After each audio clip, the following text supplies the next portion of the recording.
And you said today we are going to learn about the another part of wound management, that is fungating wound. So this will be taken by Mr. Sachin Dwivedi, who was our last week faculty. He had sent a education that teaching video last time. So I know him. So without further introduction, I welcome Sachin back and OT.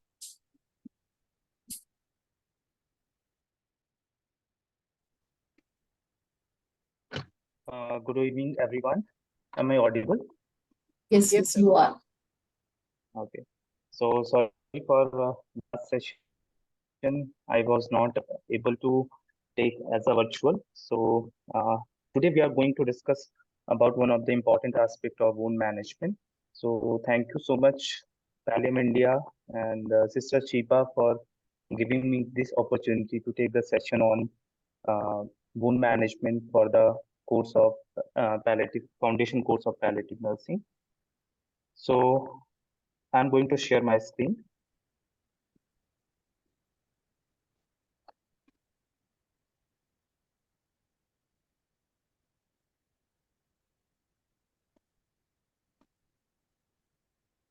Is it visible? Yes. Okay. So in last class, we have discussed about the pressure sore, and in today's class, we are going to discuss about the fungating wound under the wound management. So we all already in contact with the patients, those who are critically ill, those who are with limiting diseases. So the experiences are different. So today we will going through with the fungating wounds and how we can assess the fungating wounds and how we can manage the fungating wounds and what are the problems that mainly patient and family uh, feels face during the care of the patient with terminally ill or with time-limited disease with the fungating wounds. So we'll discuss one by one. So in today's session, we are going to discuss about the fungating wounds, its characteristics, what are the goals of managing symptoms, assessment, uh, what are the different types of conditions or symptom patient face during when the patient having fungating wounds, and what are the psychosocial aspect and how we can provide spiritual care to the patients because the patient is already in ill state, and what is our role as a multidisciplinary team. Okay, so we'll discuss one by one. So we all know that fungating lesions are known as masses or ulcerative lesions and are a result of maybe any tumor or cancerous cells infiltrating epithelial tissues. The management of these type of patient with fungating wound is focused essentially on symptom control. So we are not going to heal the wound, but our main goal is to manage the patient symptoms. Okay, and also provide appropriate psychosocial and spiritual support. The pose a problem for both patients and healthcare professionals as they signify progressive and life-threatening diseases and affect the quality of life by causing unpleasant and difficult to manage symptoms. So most of the time, the caregivers, the family members, they are not attending the patient. They are not going to care the patient because of some unpleasant smell or maybe the condition of wound. So all these things ultimately affect the patient's caring, and we need to care. We need to educate the family members how they can deal with all these problems. So fungating wounds are the complication of tumor, cancers, or maybe developing patient with life-limiting diseases. They are caused by direct infiltration of a skin, tissue, mucosa, blood, or lymph vessels by a tumor or metastatic deposit. They can be sometimes painful, produce high level of exudate, causing bleeding and malodorous. Management rather than healing is the objective of wound care, and management is sometimes complex and it depends on the patient's condition. So it may vary patient to patient. What are the characteristics of fungating wounds? So fungating wounds are often easily recognized by their fungal or crater or cauliflower appearance. You can see in this picture also, and this wound is like cauliflower structure. So we can easily identify that the wound is fungating. There are some fungus in the wounds. Maybe the exudate is also present and cauliflower-like appearance and crater also. There are some that cavity-like structure we can say. So they can grow rapidly or maybe ulcerate, proliferate, or fistulate also. They have varying physical symptoms. It includes pain, high level of exudate, bleeding, malodor, infection, and sometimes pruritus also. They can also cause psychosocial problems such as embarrassment, fear, social isolation, and sometimes changing the appearance, and stigma also. So we need to take care of all these problems by assessing the wound condition, by providing the education to the family members how to tackle these conditions. Then managing symptoms. So essentially, healing is not the objective of wound care. When mainly the patient with fungating wound, so symptom control is the primary goal. So we have to focus uh, on the patient symptom, and before that, we need a thorough assessment or holistic assessment of patients and patient's wound.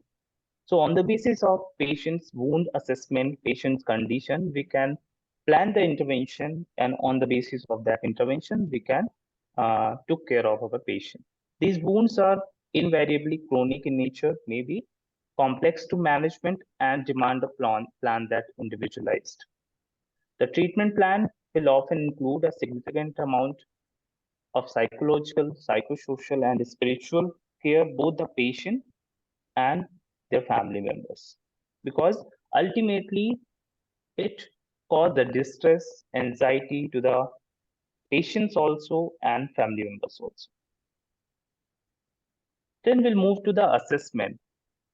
So I just want to ask one question: how many you experience or took care of patients with fungating wound in your settings or maybe in community?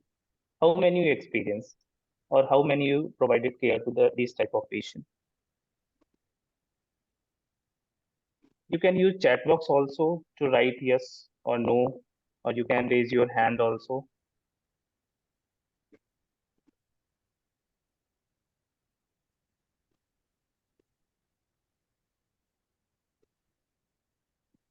No? Okay. So I think we have 33 participants, so only one or two responded no. Okay, have you seen the patients before? Have you seen any patient? Yes, we have seen. Yes, Yeah, yes, we okay, have seen. okay, And yes, even yes. treated the patient. Okay, great. So can you share your experience, how the wound look like and how you assess the wound and have you provided care to the patient?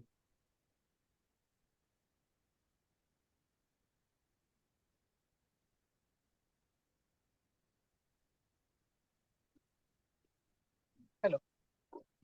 Yes, Yes, you are audible. I can say it. Yeah, you can say. I just want to Yes. know your experience. Yeah, I have seen the upper, the fungating wound on the face, and Okay. it was very disturbing to patient itself, and plus the relative. They don't want their patient's face to be seen by others. They are always hiding and keeping the thing. And for uh, the wound we have treated with mostly betadine and all. Cleaning with normal saline. and covering up with soaked normal saline gauze onto the top to keep the wound moist. Okay, okay, that's great experience. Okay, anyone else want to share your experience? Okay, thank you.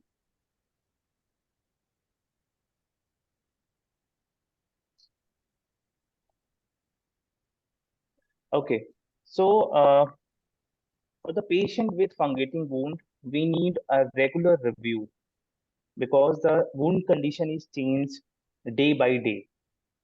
So before that, before going to assess, we need to understand, we need to identify the exact location of wound and the size of wound and what type of tissue involved and whether it involved the superficial layer, whether it involved the deep layer of the skin. What is the exudate level there? Is there any discharge or any serous fluid or any pus collection at that wound? And how was the odor? Whether odor is pungent or any foul smelling odor, and the pain level of the patient. So, as pain is a subjective experience, so with the using different pain scale like numerical rating scale and facial pain rating scale, we need to assess the pain level because ultimately the patient in fungating wound may experience pain. Okay, so elevating the pain is also an important aspect and the presence of infection. As we all know, skin is the protecting barrier, and if there is any wound, there are more chance to regrow the infection or the infection is spread to other area of the body also. So prevent presence of infection, identifying the presence of infection, and treating as per the uh, presence of the bacteria, that is very important. So we can collect some culture and we can send with the help of our that hospital staff, the patient is admitted, or we can contact them. So accordingly, we can able to choose the treatment regimen. So the proper assessment of the patient with fungating wound is very important. Then condition of surrounding skin. So, for example, any particular area is affected. So there is a crater-like structure. So what is the condition of skin surrounded at that particular area? So proper care of surrounded skin is very important. Then how this fungating wound affect the activity of daily living of the patient? Sometimes, like Madam says, that the family member they just protected the patients, maybe due to some stigma or maybe due to some other issues that the society will not able to face that problem or not able to that maybe they criticize them also. So they are hiding the things or sometimes due to the stigma they are doing like that. So we need to assess whether it affects the daily activities or it affects the social aspect of the patient and family also. Then frequency of dressing change. So cleaning and dressing is very important aspect of wound management. So we need to assess whether how much frequency the dressing is changed. Then the patient's overall physical, psychological, emotional, spiritual, and social status. So we are mainly most of the time we mainly focus on the physical aspect that patient is on pain, patient having some wound. So wound care is important, but along with the physical management, we need to provide some psychological support. We need to provide some psychological guidance and some emotional support, some knowledge to the family members, encourage them, and also for the community people to accept the patient and to prevent the stigma also. And also the patient and family coping or adjusting. Because maybe the patient maybe suffering from life-limiting disease, and where are maybe the patient's life expectancy is very less, or maybe in early age. So it is very difficult to go with the situation, or maybe the patient is only the earning member of the family. So some financial burden also leads some distress to the family. So we need to assess all these aspects, not only the wound, but all the aspects, that holistic approach we can use for this wound management or fungating wound. Then the sign and symptom. So the uh, the majority of symptoms, sign and symptom patient feel, that I have included in this. The first one is the pain, then bleeding, malodor, exudate, and infection. So here our goal in fungating wound management is mainly on symptom control. So how we can control these symptoms, how we can assess these symptoms, and how we can manage these symptoms, we'll see next slide. So our objective is mainly to minimize the pain, and use some non-adherent dressing to prevent trauma, and to also alleviate pain. Maybe because of during dressing changes, the patient feel pain.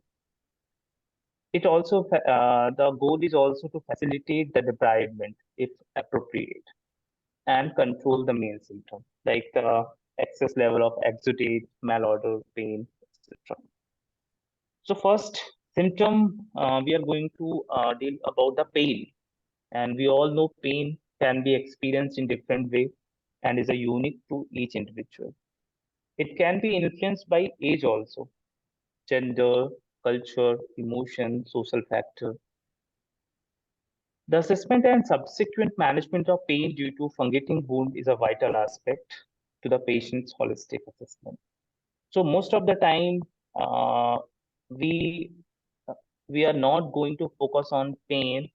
We are just focusing on the wound. So pain is the first, the symptom that we need to assess, and we start doing managing. For example, if we are going to provide, or we are going to do the dressing to the patients, so we need to assess the pain. We need to provide some analgesic as per the prescribed, and that will help is to dressing the patient, because during dressing also patient may feel the pain. So different rating scales are there. So on the basis of the patient response, we can report it, and accordingly we can plan some intervention for the patients. Pain should be managed by using regular effective analgesia such as opioids and NSAIDs, and these are mainly prescribed by the physicians as per the patient's need of the pain management regimen. In addition to adjunctive use of topical analgesic for procedural pain relief, and sometimes for if you are going to provide or do any procedure, so topical analgesic also we can use as alternative.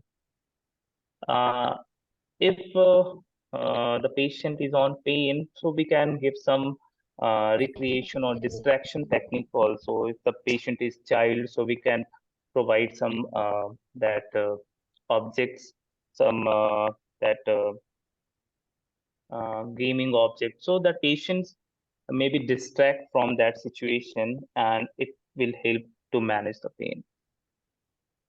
We can also use the non-adherent dressing. So mainly silicone wound contact layers will help uh, to provide a good dressing, because this is non-adherent type of dressing. So that will help to easy remove, or easy that will help to protect the edge of the skin also, and prevent the trauma in the wound site.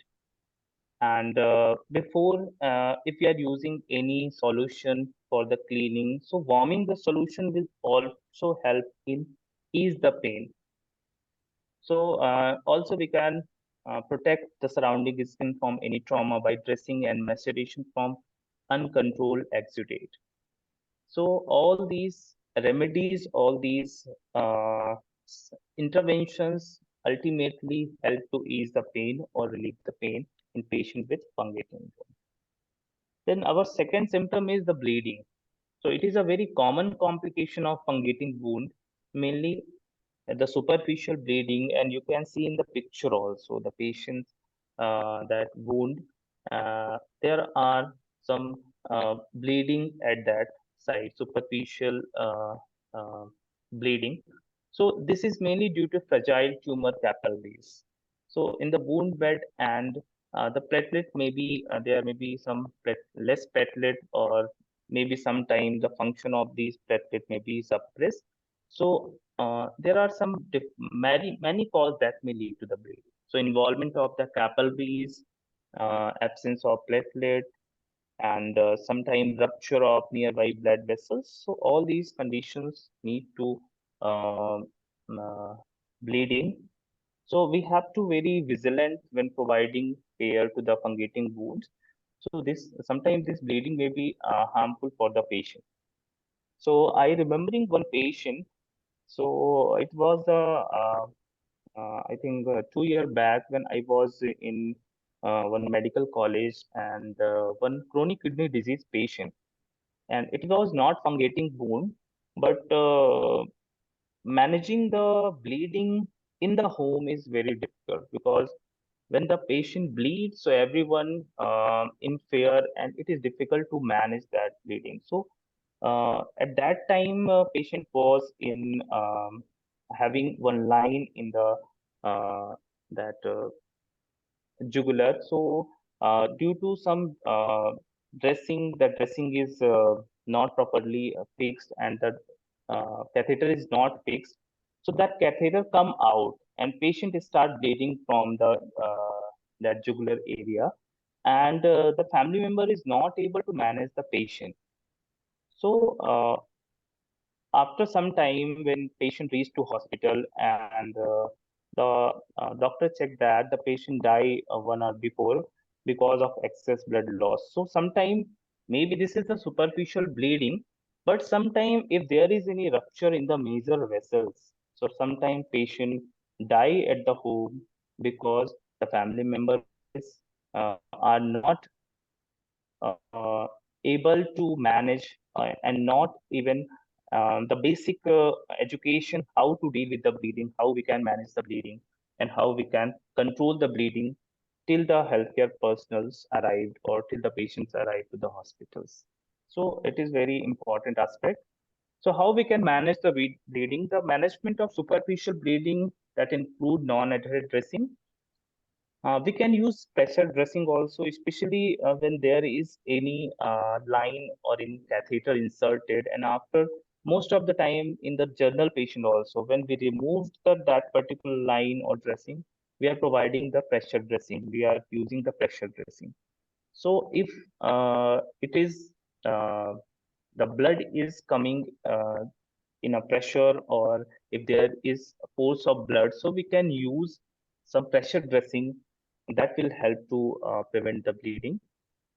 And we can use some special dressing like some alginate dressing. So these type of dressings soak that particular secretions, and after soaking that, they collect as a in a that particular dressing. So it will help that fluid will not come out from that particular area. So there is we can say that we can prevent the leakage of the fluid from that particular area. So different type of dressing mainly help to prevent the bleeding also, and mainly prevent the leakage of the fluid from that wound site. So erosion of local blood vessels in the wound bed can cause significant blood loss, and maybe sometime, as earlier I have said, that erosion into carotid artery can cause major hemorrhage and sometimes death. Then come to the malodor. So I think what I have observed that pain, infection, and exudate, these are the symptoms, but malorder is something that no one is going to attend or see the patient because of this symptom. So this is very important and very common symptom in patient with fungating wound. And sometimes it may be very distressing, and sometimes it may be uh, very difficult to manage. And the family members and the caregivers are not able to attend the patient because of the malorder. So we need to understand how we can manage the malorder. So malorder is something that there is a that unpleasant smell is in from the patient's wound. Maybe the presence of serious fluid, or maybe the presence of the bacteria and the wound condition. So it can be permeate into surrounding environment, making tasks such as meal times and receiving visitors are difficult. So sometimes patient kept in separated from the home due to this malorder. So there might be a large amount of exudate that can lead onto the clothing, further exacerbating the situation. So proper cleaning of the exudate or fluid leakage from the wound, proper wound care, and assessing the cause of malorder is very important. So very small step we can do to understand whether patient needs care and what are the intervention that will help to prevent the malorder. So healthcare workers could use an order indicator tool. This is because we are professionals healthcare, so we can use different tool or scales to understand the malorder. So tailor the mnemonics treatment evaluation by Ali Rock's method. So from this method, we can assess the malorder. So this method is mainly is a in this method there is a component indicator. So on the basis of component, we can give some coding. Okay, for example, the first component is aware of the order. Second component is concerned that other people will notice it. Third is reluctant to socialize. Fourth is affects appetite. And fifth is nauseated by the order. So, on the basis of component present in the patient, we can give some code, and accordingly, we can say that yes, there is order, and how this order and how much it affects. So, like in code 5, not experiencing any of the component. So there is no order. Then in code 4, experiencing maybe any one component. So the order is detected or removal of dressing. So maybe during the dressing removal, the order will feel by the healthcare professional. Then code 3, experiencing any of two components.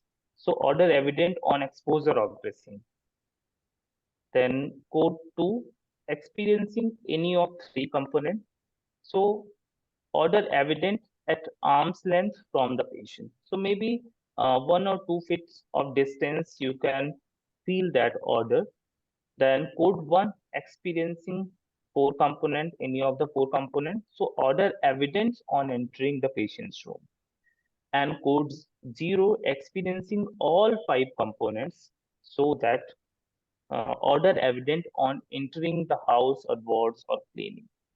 So these are the component that we can assess, and on the basis of that, we can say that patient is on 0 code or code 1 and code 2, and accordingly, we can plan some intervention for our patient.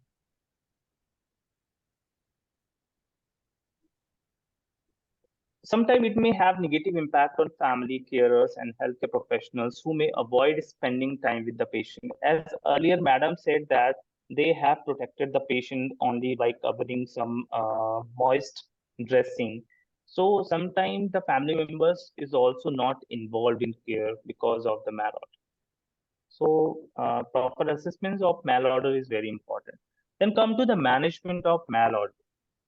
So there are different types of dressings that are available in markets also, and most of the time that doctors prescribe these type of dressings as per the patient's need. So like activated charcoal impregnated dressings can contain odor by absorbing malodorous chemicals. Then there is evidence to support the use of foam dressing impregnated with silver, and this is one study that they have used in 26 patients as a randomized controlled trial with malignant fungating wounds, and finding that there is a significant reduction in odor with silver foam dressing compared to those without the silver or foam. So very commonly we have seen that most of the hospitals they are using this foam dressing, and some of the brand name I have gone through that. Mapilex dressing very commonly we are using for the ulcer also, and these dressings contain silver, and these are the special dressing with foam. So this will also soak the secretions, prevent the leakage of secretions, and this silver part also help to uh, improve the healings.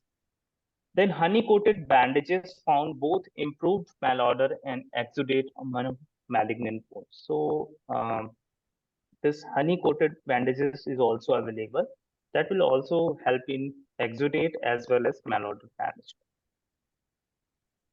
Then management of exudates assists in minimizing odor. They're highly absorbent gelling fiber, like hydrofibers we are using if the secretions are more. So this is the picture you can see. Hydrofibers are used around the wound, and these hydrofibers soak all the that secretions, and it will collect in one pack or in a bag.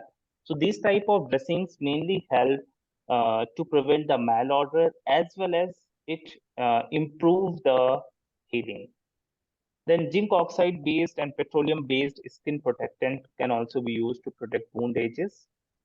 And a special wound drainage bags and incontinence pads can be used to contain exudate and also isolate odor and prevent leakage. So most of the time from preventing the moisture or for the uh, especially for the person those who are elderly, so we are using some incontinence pads for these type of clients.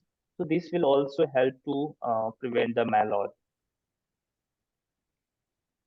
Then the aim of treatment in mainly for the malodor management is to eliminate the odor, often by killing the microorganism responsible for this malodor. So we can use some systemic or topical antimicrobial because the malodor may be presence of the bacteria or dead tissues. So if there is dead tissue, there may be some chance of bacteria. So we can use some antimicrobial or topical antibiotics as per the patient's needs. And very important is effective wound cleaning with the sterile gauze pieces, sterile saline solution, and wound debridement and dressing that assist in odor control, such as those containing charcoal. So we can use this type of charcoal dressings that will also help in malodor management. Then these are very common management we are doing in our daily life also. So keeping the room well ventilated also will promote or will help to improve the malodor. Then dispersing odor absorbing products such as charcoal or deodorants or room fresheners. So all these things we can use for the patient in the patient room that will prevent the malodor. So all these are the interventions for the malodor management. Then come to the exudate. So exudate is any secretions or any discharge from the wound. Uh, these exudate is sticky secretions. So you can see in this picture, this yellowish color of this discharge is a exudate. So these exudate level in fungating wound can cause significant quality of life issues for patients and can be very challenging for the healthcare professional to manage, because ultimately these exudate will collect and lead to malodor, and this will also maybe due to this collection of exudate, the other bacteria or microorganism can grow at that particular site, and they affect the surroundings of skin also. So it is very essential to treat or remove the underlying cause of high exudate production where possible, such as treating infection with antibiotics and using antimicrobial dressing, such as dressing contains silver, iodine, or honey.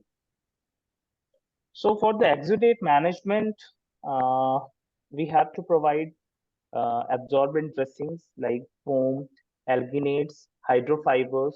So these dressings soak the secretions. So the secretions will not leak from that particular area, will not collected at that particular area. So these type of special dressing absorb that secretions, and sometime if the secretion is more, so we can use wound management bags. So healthcare workers should consider the size, depth, shape, and location for the choices available, how these will be secured effectively.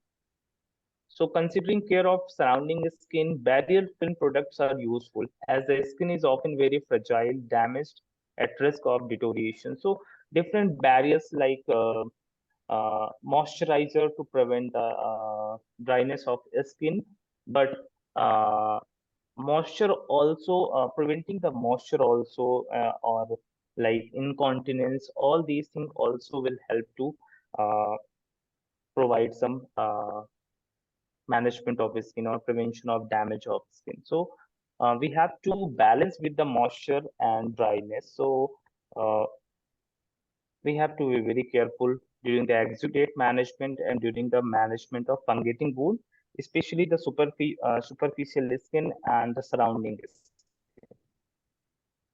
Then we'll move to the infection. So we are talking about the infection here in fungating wound because ultimately it affects the uh, protective barrier of our body, the skin. Okay, so most commonly for the prevention of infection, the physician they prescribe some antimicrobial or antibiotics for the presence of bacteria or condition. Sometimes bacterial colonization of necrotic tissue lead to chronic infection, which may be managed with an appropriate dressing regimen. And sometimes uh, they not focusing on antibiotic use because it affects the skin flora that contributing to fungal infection. So repeated use may contribute to antibiotic resistance also. So we need to be very careful. So antibiotics only we can give to the patient as per prescribed by the physician. Then maggots. So have you people heard about maggots, and have you seen the maggots before in any Yes, fungating wounds? yes, sir.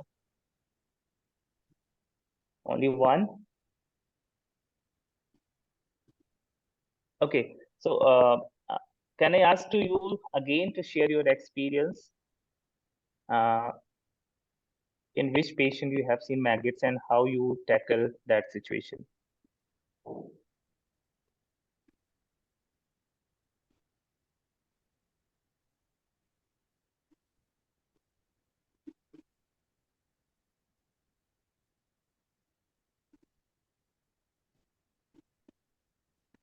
Like, hello. Yes, yes. There was one fungating wound in the leg. Uh, so, like, doctor has advised to give them the eucalyptus oil to use and turpentine. Once Yeah. turpentine is used, once eucalyptus oil was used to pour onto the diluted form little, so that all that the maggots have come out, and then we could collect them and then destroy it. And the dressing is done after Okay. cleaning? Yeah.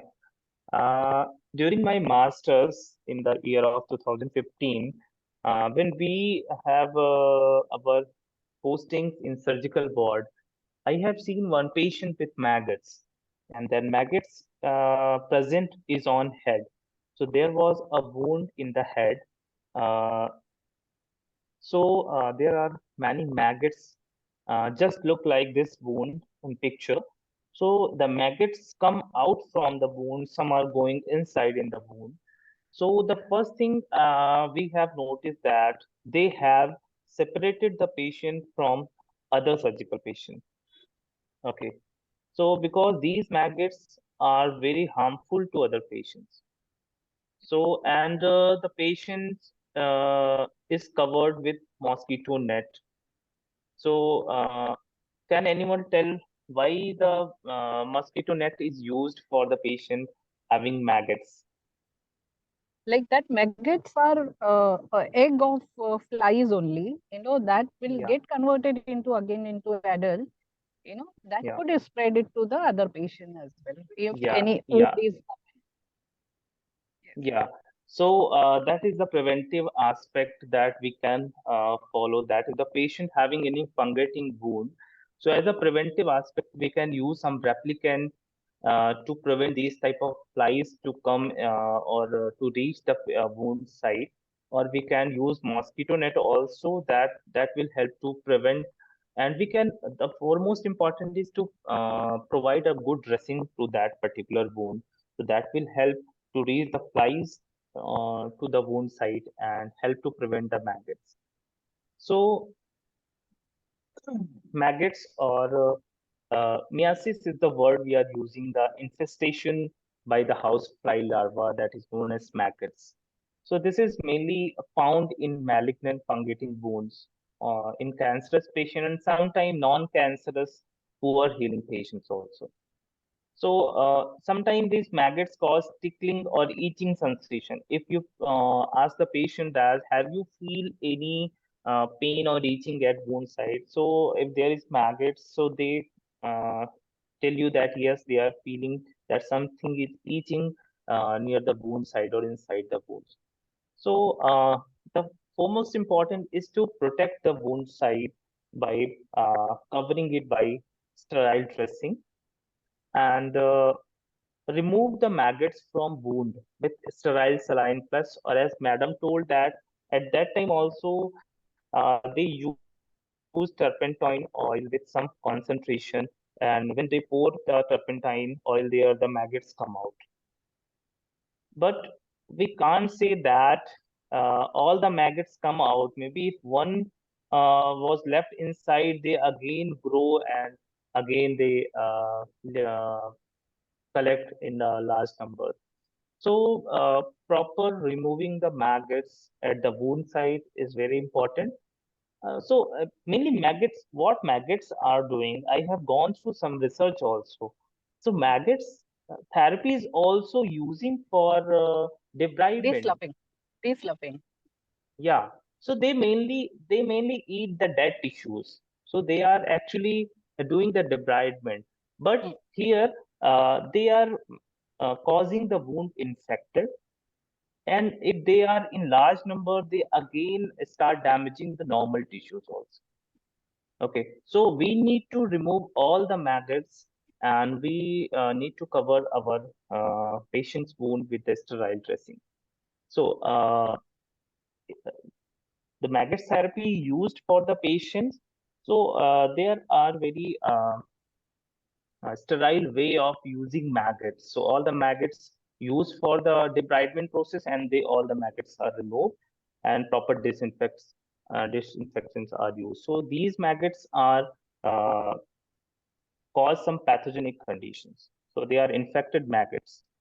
So we have to debride the wound with, and this will help to increase the healing and dispose of all the dead tissues and maggots in biohazard bag. So, disposing of these maggots in biohazard bag is equally important, because if we will not discard in a separate biohazard bag, it may lead to, or it may reach to other patients, and it may affect the other patients also. Okay, so it is also very important for discarding the maggots in proper bag.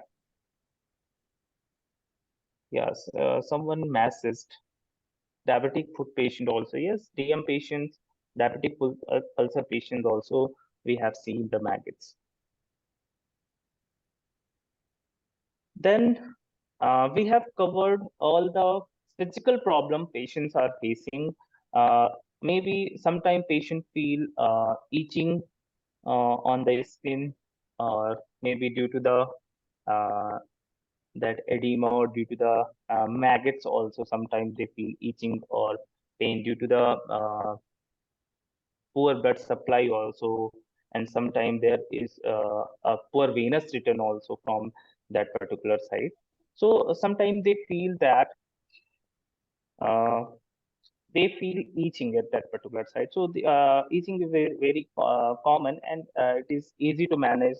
Sometimes the physician or professionals provide some um, ointment to relieve the itching, and sometimes they are prescribed some antihistamines also. But antihistamines is not all time get relief, but yes, they maybe give some relief. So we'll move to some important aspect of patient, that is psychological aspect of care. So a strong therapeutic relationship between care provider and the patients, and we need to we contact with the support network, and these are the key of delivering the care, because patient needs multidisciplinary care. So empathetic listening skills and coping with distress will help to inform a management plan. And care providers may identify patient feel of shame, revulsions due to presence of wound, and the threat of body image. So sometimes any patient with a fungating wound in the breast, or maybe in the private area, so sometimes they may be disturbed, or threat, their body image may be disturbed, and also the sexuality and self identity will be lost. So all these feeling, the patient will be on very distress. So these thoughts can lead to hopelessness, sometimes depression, and yes, like madam says that sometimes maybe social isolation. And this is also a type of suffering when you uh, isolate yourself due to any underlying disease condition. So managing a rapidly changing wound without expertise may also contribute to a sense of loss of control and distress. Consequences can include withdrawal from family and friends, and the inability to fulfill social role. So what is our role?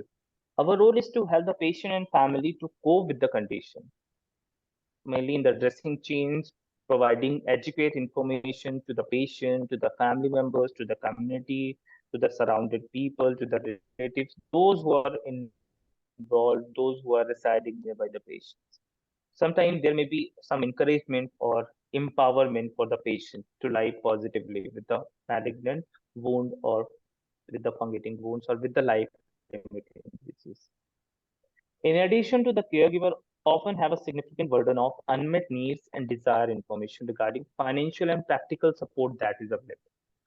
So there are so many non-governmental organizations, or so many NGOs or societies, or so many uh, that agencies that are providing some financial assistance to the person with life-limiting disease, along with they are providing free care to the patients, and sometimes they are taking care of the basic needs of the patient.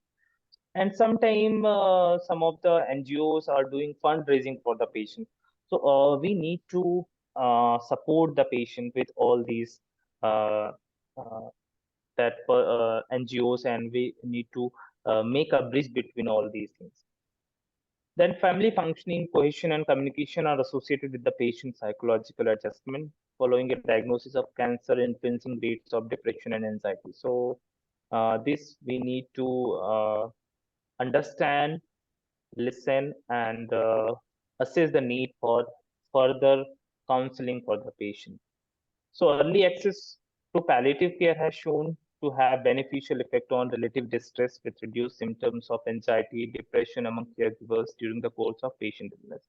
So ultimately, when patient access for the palliative care, so the patient will getting the holistic approach for treating the condition.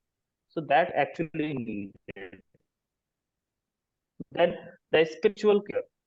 So actually, this is not a part of fungating wound, but the patient needs spiritual care along with the physical care. So spirituality is commonly a source of hope and means for coping among patients with any life-limiting illness.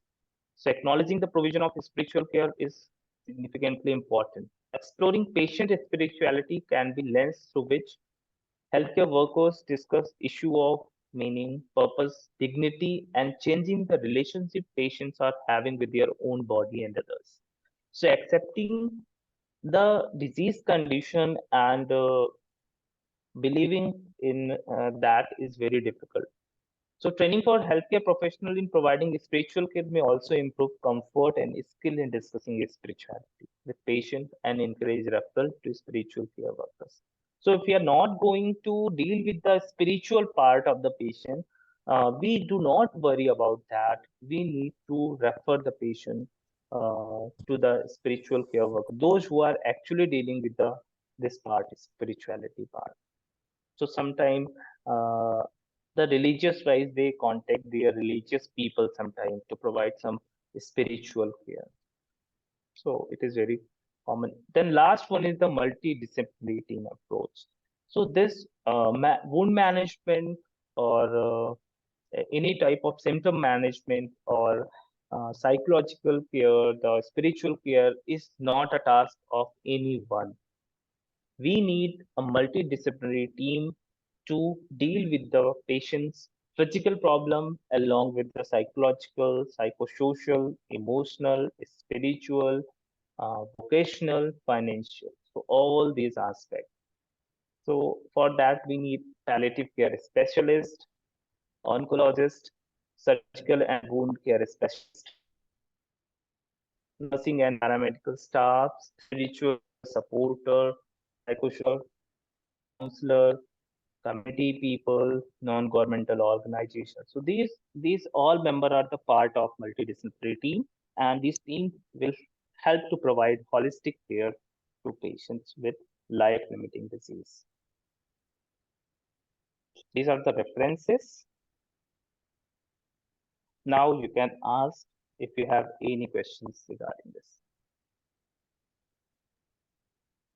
Thank you, Sachin, for the excellent session. Anybody have any doubts on this? Please ask him.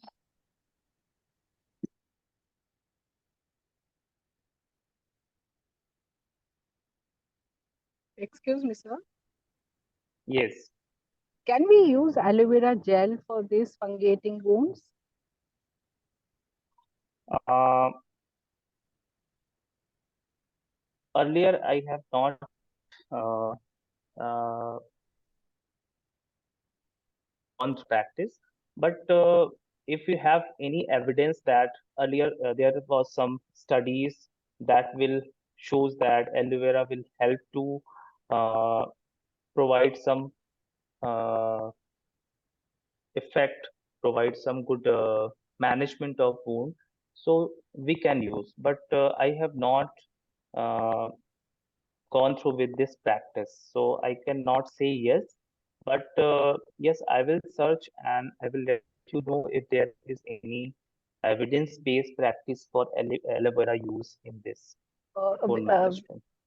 because I have used on one of my relative, who was Okay, having non-healing diabetic foot ulcer, and okay, he has tried all the dressing, but it was not helping him out. With this aloe okay, vera, within 1 week, the wound got healed. okay, great. Yeah, it's So, fresh aloe vera gel. okay, so this is the normal aloe vera gel, or you have purchased some brand like No, they have it? this is the directly extracted from the leaf, a natural one. Okay, Yeah, okay, okay, okay. So it's a good question also for conducting research, and I will go through with some studies that maybe earlier they have some studies with use of aloe vera for treating ulcers or wound. actually, So what happens, sir, with this, it forms a layer. Like, it gives moistness as well as it prevents from the maggots as well. It's okay, yeah, it's antibiotic, it's anti-inflammatory, and it okay, gives cooling effects to the part. And okay, I worked in LTMG hospital in Mumbai, and now I'm okay, retired. I'm a naturopath as well. okay, great. Yeah, so I have treated many patients. Is my close relative, he got very good effect. Okay, that's good also. So Yeah, yes, we can tell others also so they can practice the aloe vera to treat these type of conditions. And we yeah, can also this is the researchable question also. So yeah. with the help of research or evidence-based practice, we can apply in our practice as a uh, that alternative system of medicines. We can use aloe vera as a treating the fungating wounds or ulcerating wounds. Yeah, this is Wa- very, wa- uh, very good. one more thing, sir, I would like to know. As Shiva Madam has introduced that you are from Ayush and Ayurvedic background, so I Yeah. thought you would be, very enthusiastically agree with me. Yeah, I actually agree, but I'm in here in Regional Ayurveda Research Institute. So we are focusing on the studies.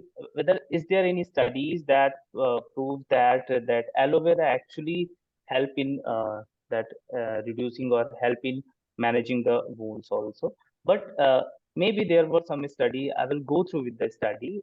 I agree that because we are using here for the wound management, we are using leech therapy in Yeah, Ayurveda. We are using leech as a for the non-healing ulcers or for non-healing diabetic foot also for all type of yeah, wounds. yeah. But leech therapy have there are so many researchers that prove that yes, leech therapy will help to managing the wounds with diabetic wounds and all these things.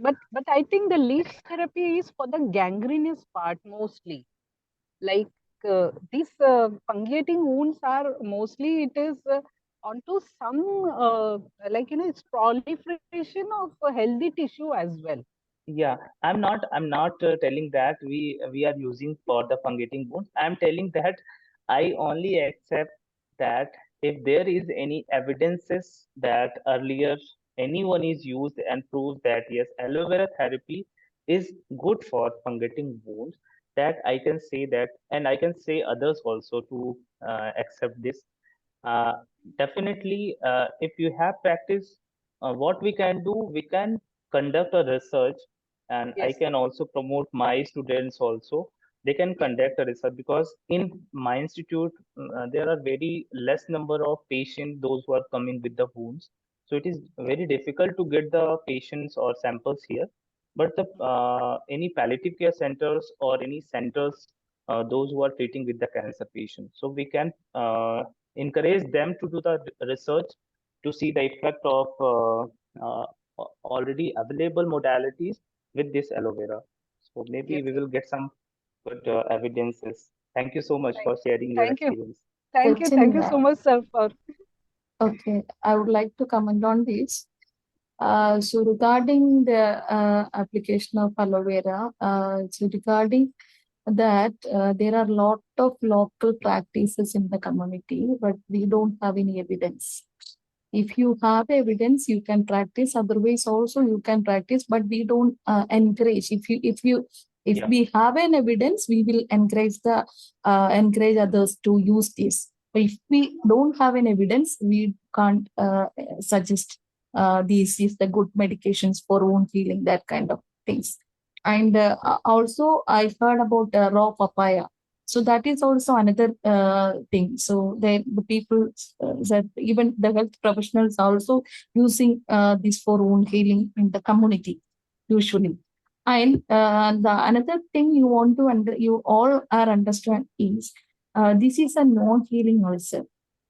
So this is the major difference between the pressure ulcer and the fungating wound is the pressure ulcer is preventable and curable. This is not preventable and not curable.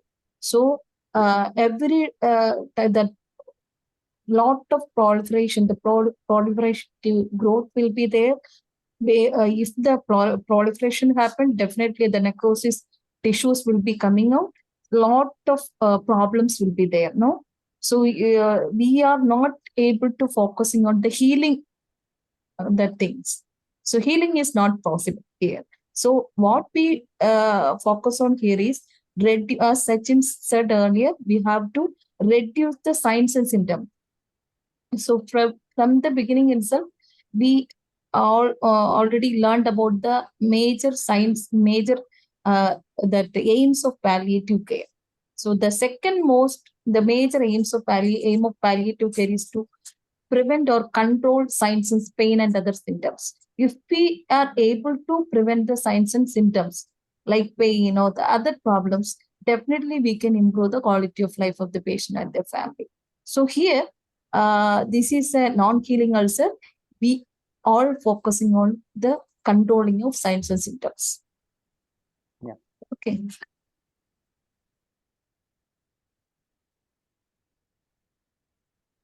Any other questions?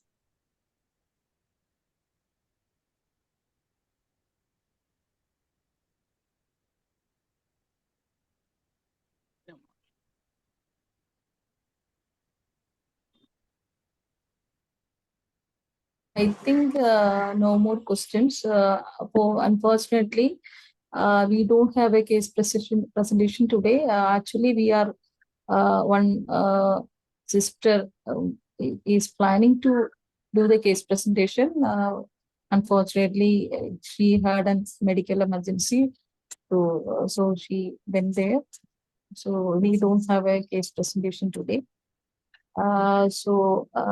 I think no more questions. Can be used for leprosy wounds aloe vera. So that is also Jaya Philip Postman is asking a question. The same answer. We don't have any evidence. If you want, you can try personally. Okay. And if you don't have any questions, I would like to highlight few things based on today's sessions. Anyway, we had a wonderful session there. So we had learned many things. So as I mentioned earlier, this is a non-healing ulcer. This will be affecting the patient and the family a lot because lot of problems, pain.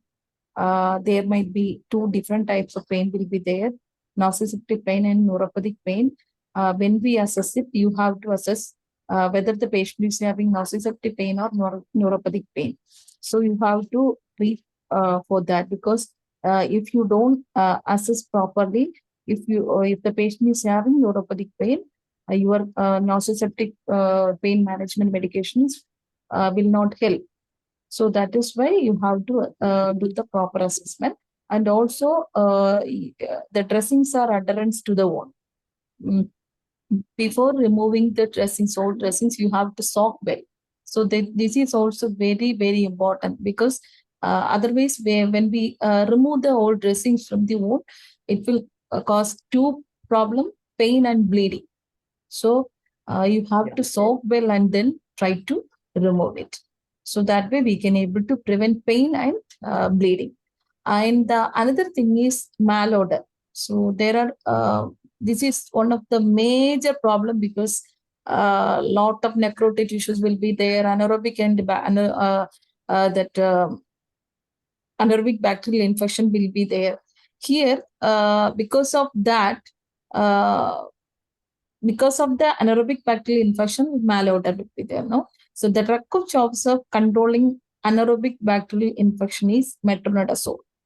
So you have to use metronidazole, local application or the systemic trial, or even you can use injection metronidazole for local application, because there are a lot of pocket formation inside. These types of wounds are fragile. When you apply more pressure, it will start bleed. So better you can use injection metronidazole for cleaning. So that time the injection metronidazole go inside the pocket formation area, and that way we can able to prevent infection. Okay. So and the third one is exudate. Again, the that problem is also very difficult to manage. We have to assess well, and if it is huge exudate there, you have to train the patient and the family members for how to manage. You can use safety pad also, so that will absorb lot fluid.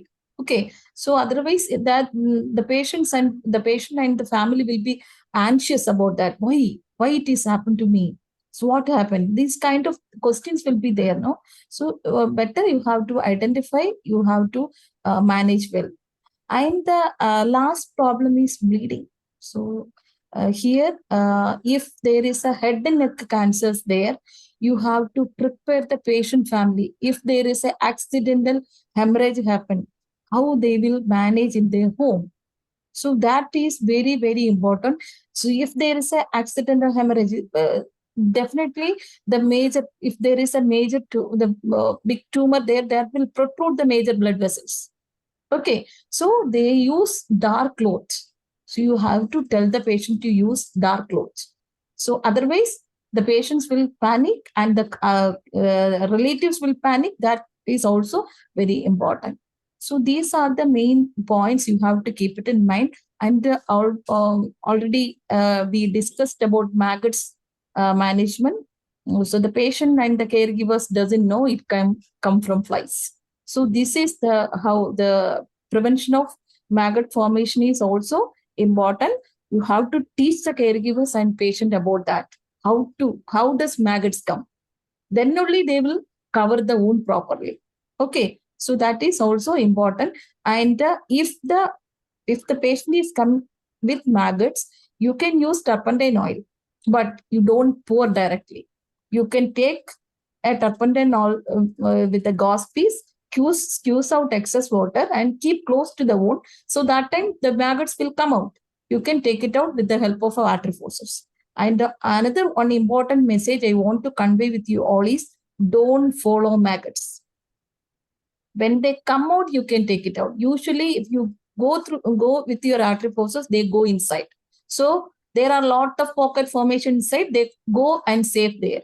So if you follow maggots, what happens? Your artery forces will rupture the major blood vessels. When they come out, you can take it out. Otherwise, leave it there. Definitely, they will come out because of the turpentine oil smell. So these are the major points I want to discuss. Sachin, any points you want to add, or any things you want to add? Yeah, like regarding different therapies we are practicing in our day-to-day life. So we have to be very careful before using that, because sometime it may be beneficial from some patient, but sometime it may be harmful for the another patient. So it's my request or humble request. So before uh, using any home-based remedies, so try to consult with your physician or the treating physician, or based on the available resources or evidences, yes, we can use these alternative systems or these therapies, home remedies. Along with that, what we can do, we can promote more researchers to, if they want to do, they can do the research in these therapies, because evidence are very important to safeguarding us. So as a healthcare professionals, we have to keep in mind the ethical part before advising or prescribing anything to our patient. Otherwise, it was good experience with you all, very senior Sachin, participants, or very one more experienced question is participants. there. Sachin, one more question is there. Shall we use hydrogen peroxide? So I would say no, because these are the hypochlorite solutions. This will irritate the wound. See, again, it will cause pain. So better, you should not use hydrogen peroxide. You can use normal saline only. Normal saline. Yeah, sterile normal saline. Okay, thank you. We can wind up the session. Thank you, Sachin, for the wonderful session. So my video has some problem. That's why I'm not able to switch on my video.